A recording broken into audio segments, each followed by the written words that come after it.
Season start అయ్యి ఎన్ని రోజులైంది, ఎన్ని వారాలైంది? గంటలు, కనీసం 24 hours కూడా కాలేదు ఇంకా స్టార్ట్ అయ్యి.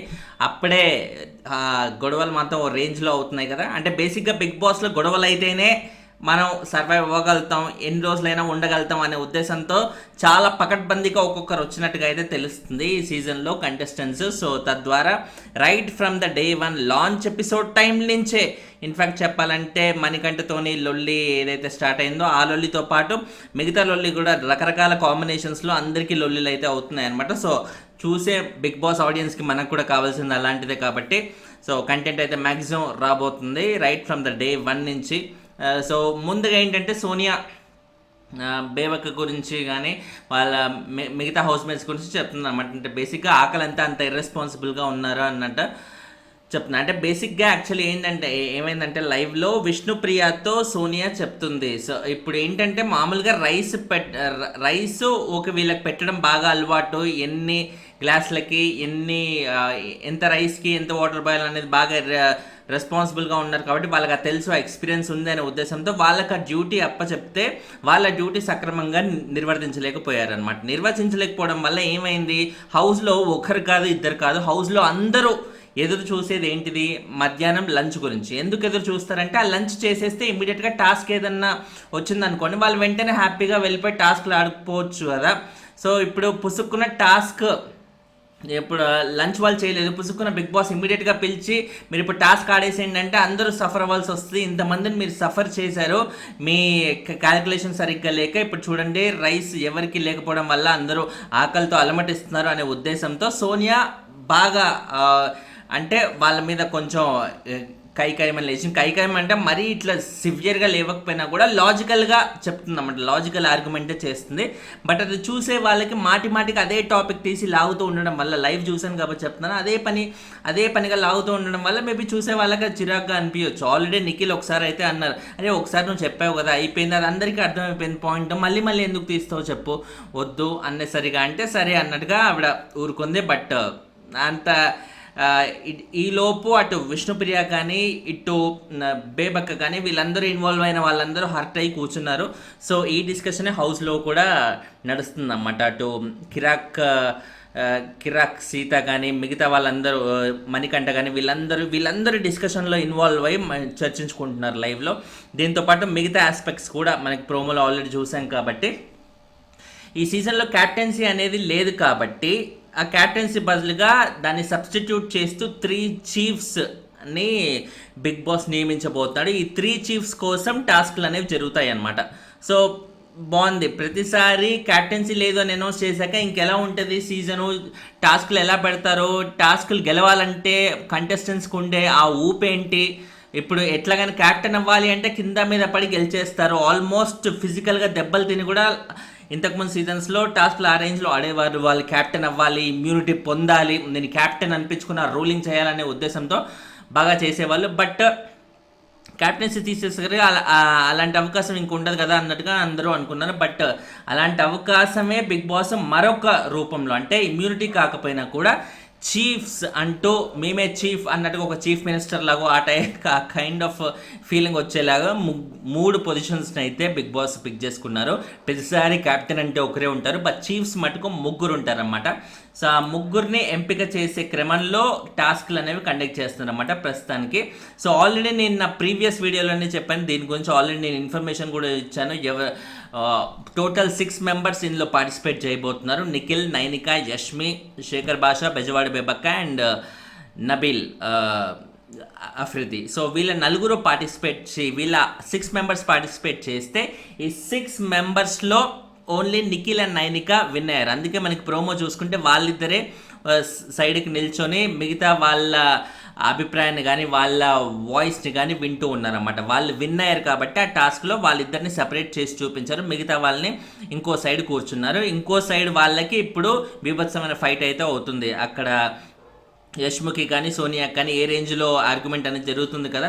సో ఎందుకంటే ఇప్పుడు నిఖిల్, నైనిక వాళ్ళు విన్నారు కాబట్టి బిగ్ బాస్ వాళ్ళకు అవకాశం ఇచ్చారు. మిగిలిన 4 ఉన్నారు కదా, ఎవరు 4? నిఖిల్, నైనిక కాకుండా యష్మి, శేఖర్ భాష, బెజవాడ బెబక, నబీల్ వీళ్ళ నలుగురిలోంచి ఇద్దరిని సెలెక్ట్ చేసుకోండి అమ్మా మీరు పోటీ పట్టడానికి, లేకపోతే తదుపరి చీఫ్కి అంటే థర్డ్ చీఫ్గా సెలెక్ట్ చేసుకోవడానికి వీళ్ళ నలుగురిలోంచి ఎవరన్నా నువ్వు కావాలంటే సెలెక్ట్ చేసుకో అని వాళ్ళకు ఛాన్స్ ఇస్తే ఒక్కొక్కరి వాయిస్ వింటున్నారన్నమాట. అంటే ఎవరికెంత స్కోప్ ఉంది, చీఫ్గా ఉండడానికి ఎవరికెంత అర్హత ఉంది, ఆ కమాండింగ్ క్యాపబిలిటీ ఎవరికి ఉంది, లేకపోతే ఆ లీడర్షిప్ క్వాలిటీ ఎవరికి ఉంది, నా పని చూసుకుంటే నాకెందుకని ఇదంతా అనే యాటిట్యూడ్ వాళ్ళు ఎంతమంది, ఒక రెస్పాన్సిబిలిటీ తీసుకొని ముందుకు వచ్చే వాళ్ళు ఎంతమంది అనేది వీళ్ళు ఒక్కొక్కరిని అడిగి తెలుసుకుంటూ వాళ్ళ వాయిస్ వింటూ ఉన్నారు. ఆ క్రమంలోనే సోనియా అండ్ యష్మికి ఆర్గ్యుమెంట్ అనేది జరిగిందనమాట. అసలు నువ్వెలా రెస్పాన్సిబుల్ నువ్వు అసలు చాలా ఇర్రెస్పాన్సిబుల్గా ఉన్నావు అంటూ సోనియా అనడం, దానికి యష్మి బీభత్సంగా అసలు ఇర్రెస్పాన్సిబుల్ అని ఇష్టం వచ్చినట్టుగా ఎలా అంటో ఒక మాట అనే ముందు కొంచెం ఆలోచించాను, ఇష్టం వచ్చినట్టుగా అలా అంటే ఎవరు పడరు అన్నట్టుగా ఆవిడ కూడా చాలా పెద్దగానే వాయిస్ అయితే రేస్ చేసింది. అంటే సోనియా విషయంలో నాకు ఏమనిపించింది అంటే తను మాట్లాడే మాటలు కరెక్ట్ అయి ఉండొచ్చు, లాజికల్గా ఉండొచ్చు, బట్ మాట్లాడే భాష, మాట్లాడే విధానం అనేది చాలా హార్ష్గా ఉంటుంది. అవతల వాళ్ళు ఈజీగా హర్ట్ అయ్యే అవకాశం క్లియర్గా కనిపిస్తుంది. ఇప్పుడు మార్నింగ్ జరిగిన ప్రోమోలో కూడా శేఖర్ భాషతో తను చేసిన ఆర్గ్యుమెంట్ కరెక్ట్ ఆర్గ్యుమెంట్, కానీ తను యూస్ చేసిన వర్డ్స్ ఇప్పుడు నువ్వు ఎక్కడ కావాలంటే ఏమైనా చేసుకో, అది ఆర్గ్యుమెంటు మనుషులు తినేవి కాబట్టి కొంచెం ఆలోచించి ఉండాలంటే మనుషులు తినేవంటే అంటే మేము ఇప్పుడు పశువులమా అన్నట్టు శేఖర్ భాష మళ్ళీ రివర్స్ అవ్వడం, ఇలాంటివన్నీ బాగా వైరల్ అవుతున్నాయి ఈవిడ గురించి. బేసిక్గా ఈవిడ మాట్లాడే మాటల్లో లాజిక్ ఉన్నా కూడా యూజ్ చేసే భాష అనేది ఖచ్చితంగా హర్టింగ్గా ఉండడం వల్ల మేబీ ఈవిడలో ఆ వర్తున్నా కూడా ఎక్కువ బయటికి రావకపోవచ్చు, పబ్లిక్ని ఎక్కువ అట్రాక్ట్ చేసే అవకాశం ఉండకపోవచ్చు అని ఐ పర్సనలీ ఫెల్ట్. హవెవర్ ఇప్పుడు నాగార్జున గారు వీకెండ్లో వచ్చి ఆయన ఫీడ్బ్యాక్ ఇస్తే, ఈ కైండ్ ఆఫ్ ఫీడ్బ్యాక్ ఇస్తే ఆ ఫీడ్బ్యాక్ని సోనియా యాక్సెప్ట్ చేసి ముందుకెళ్తే మటుకు డెఫినెట్లీ చాలా స్కోప్ ఉండే క్యాండిడేట్ అవుతుంది సోనియా. ఎందుకంటే తను రేస్ చేసే వాయిస్ చాలా ఒక థాట్ ప్రొవోకింగ్గా, ఐ మీన్ టు సే చాలా లాజికల్గానే ఉంటున్నాయి తప్ప సిల్లీగా అబ్బా ఏంట్రా పిల్ల అనే ఫీలింగ్ అయితే ఎక్కడ అనిపించట్లేదు. సో ఆ విధంగా సోనియా ఖచ్చితంగా మంచి స్కోప్ ఉండే అవకాశం ఉంది బిగ్ బాస్లో ఉన్నన్ని రోజులు, అండ్ తను ఎన్ని రోజులు ఉంటే అన్ని రోజులు. సో ఆ విధంగా యష్మితో ఆఖరికి ఆర్గ్యుమెంట్ అయింది కదా సోనియాతో, but at the end of the day యష్మినే సెలెక్ట్ అయింది థర్డ్ చీఫ్గా. సో ముగ్గురు ఇప్పుడు నిఖిల్, నైనికతో పాటు యష్మి కూడా చీఫ్గా ఉండబోతుంది. 3 చీఫ్స్ అన్నారు కాబట్టి బిగ్ బాస్. సో ఆ పరంగా బిగ్ బాస్ ఈసారి ఇప్పుడు 3 చీఫ్స్గా ఉంటూ వాళ్ళకు వచ్చే పవర్స్ ఏంటి, ఏదన్నా ఇమ్యూనిటీ అనేది ఉండదని క్లియర్గా చెప్పేశారు.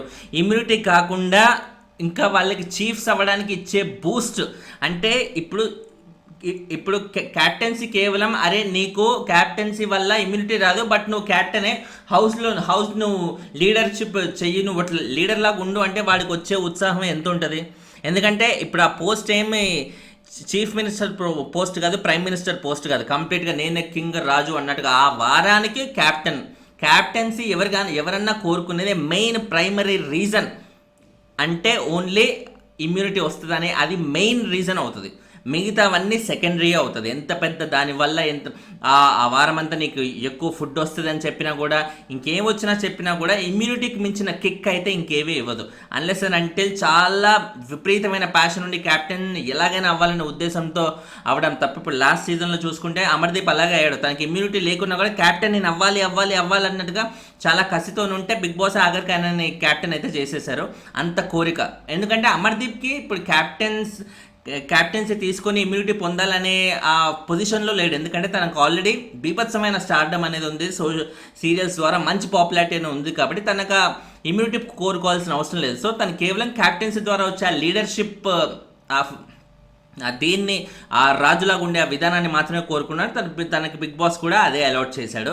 బట్ అందరూ అలా ఉండరు కదా, డెఫినెట్గా క్యాప్టెన్సీ అనేది ఇమ్యూనిటీ కోసం ఎక్కువ మంది కాదు 99% మంది అలాగే కోరుకుంటారు. ఎక్కడో రేర్గా అమర్దీప్ లాంటి వాళ్ళు ఉంటారనమాట. సో ఫైనల్గా చూసుకుంటే ఈ 2 కాంట్రవర్సీలు శేఖర్ భాష అండ్ సోనియాతోని, అండ్ సోనియా అండ్ యష్మితో చూసారా, 2 గొడవలు సోనియాతో లింక్ అయినాయి అనమాట. సో 2 గొడవల్లో తన ఆర్గ్యుమెంట్ అనేది లాజికల్గా ఉన్నా కూడా మాట్లాడే భాష హార్ష్గా ఉండడం వల్ల అవతల వాళ్ళకి ట్రిగ్గర్ అనేది అవుతుంది. అరే ఇప్పుడు కొంచెం ఇట్లా అది చూసుకోరా, కొంచెం ఇట్లా రెస్పాన్సిబుల్గా అంటే చాలా బాగుంటుందిరా అని చెప్పడం వేరే, నువ్వు చాలా ఇర్రెస్పాన్సిబుల్గా ఉంటావు అని చెప్పడం వేరే. వాడే పదాలు ఒకటే. నువ్వు నువ్వు కొంచెం రెస్పాన్సిబుల్గా ఉండురా అంటే అర్థం ఏంటి, నువ్వు ఇర్రెస్పాన్సిబుల్గా ఉన్నావురా అని. కానీ డైరెక్ట్గా నువ్వు ఇర్రెస్పాన్సిబుల్ రా అంటే అది హర్ట్ అయ్యే విధానం వేరే ఉంటుంది. సో అలాగే యష్మికి కూడా ఇవాళ హర్ట్ అయిందనమాట. అది మనం నైట్ ఎపిసోడ్లో చూడబోతాం ఏ లెవెల్లో హర్ట్ అయింది, ఇది ఎంత పెద్ద రచ్చ అయింది. టాక్ ప్రకారంగా చూస్తే రచ్చ అయిపోయింది అనే ఒక ఫీలింగ్ అయితే వస్తుందన్నమాట. క్లియర్గా చాలా పెద్ద గొడవ అయింది అన్నట్టుగా తెలుస్తుంది. So let's wait and see. Night episode కోసం వెయిట్ చేయండి. ఎపిసోడ్ తర్వాత ఇమీడియట్గా మన రివ్యూతో కూడా మనం ఇంకా డీటెయిల్గా డిస్కస్ చేసుకుందాం. Thanks a lot for watching. ఛానల్ని సబ్స్క్రైబ్ చేసుకోండి. ఇన్స్టాగ్రామ్ కూడా ఫాలో అవుతుండండి. ఇలాంటి చిన్న అప్డేట్స్ ఏమైనా ఉంటే అక్కడ కూడా పోస్ట్ చేస్తుంటాను. This is funny and channel name లాగే దిస్కి ఈస్కి ఫనీకి గ్యాప్ లేకుండా ఉండే పేజ్ని లైక్ చేయండి. అండ్ వీడియో కొంచెం లైక్ చేస్తే ఎక్కువ మందికి ప్రమోట్ అవుతుంది. దయచేసి లైకులు అయితే మిస్టేక్ అండి. బాయ్.